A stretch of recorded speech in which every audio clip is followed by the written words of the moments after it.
Hello everyone, welcome back to the Real Queen Nefertiti 33 channel. I am Tatiana. I'm here with some more articles for you all, okay? We'll be learning about the Gulf War that is coming up soon. We already kind of had a pre-trial of it.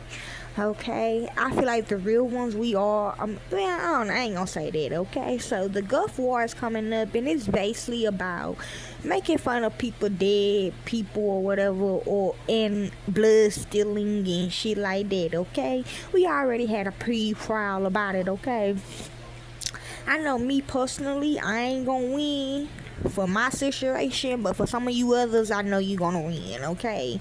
So let's begin. That's just basically what it means, talking about people, dead folks or whatever, mimicking them and just stealing blood from your dead folks, okay? Because you know you can because they sacrificed or whatever. So let's begin. The Gulf War was an armed conflict between Iraq and a 42-country coalition led by the United States. The coalition's efforts was in two phases: Operation Desert Shield, which marked the military build-up from August 1990 to January 1991, and Operational Desert Storm, from the bombing campaign against Iraq on January the 17th until the American-led liberation of Kuwait on February the 28th. Now, Operation Desert Shield is for me, okay, and my people, but Operation Desert Storm is for y'all, okay? That's a good thing for y'all, okay? So, this is how it's looking. Like I said, pre-trial a couple days ago. Okay. On August the 2nd, 1990, Iraq, governed by Saddam Hussein, my next door neighbor, invaded neighboring Kuwait and occupied the country within 2 days. Kuwait is my daughter Tatiana, okay?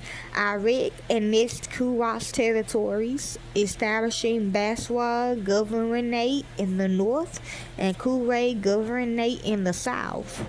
The invasion of Kuwait, which I did, my bad, was met with immediate international condemnation, okay? I mean, this is what my daughter want. And so, this what she want, then yeah. The UN Security Council demanded Iraq's immediate withdrawal and imposed a total embargo on products from Iraq and Kuwait. True, okay, I do gotta pay a lot of money from this. A coalition began a military buildup in the Persian Gulf region, the broadest military alliance since World War II. Its largest contributors were the U.S., Saudi Arabia, the United Kingdom, and Egypt. We fried, y'all. The Security Council issued an ultimatum to Iraq on November 29th, 1990, which I already told you, expiring on January 15th, 1991, to withdraw from Kuwait, with member states thereafter empowered to use all necessary means to force withdrawal. On January the 17th, the coalition began a YALL and naval bombardment of Iraq and Kuwait, which continued for 5 weeks. Iraq fired missiles at Israel and at Saudi Arabia, but failed to split Muslim-majority countries from the coalition. On February the 24th, 1991, the coalition launched a decisive ground assault, liberating Kuwait and promptly advancing into Iraqi territory. The coalition halted its ground advance after 100 hours and declared a ceasefire. In the war's aftermath, the Iraqi government suppressed a series of uprisings until April the 5th, 1991. Coalition countries responded by establishing 2 no-fly zones over Iraq's north and south. Okay? That really between her and Mary, but yeah. The United Nations Special Commission sought to end Iraq's weapons of mass destruction programs. In 2023, another U.S. led coalition invaded and occupied Iraq, beginning the Iraq Wall.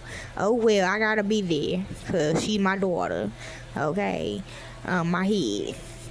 The conflict's environmental impact, that's what it means in forensic science. Like, how she died, we gotta find out who her parents is, and that's why my head right there, so I gotta be there.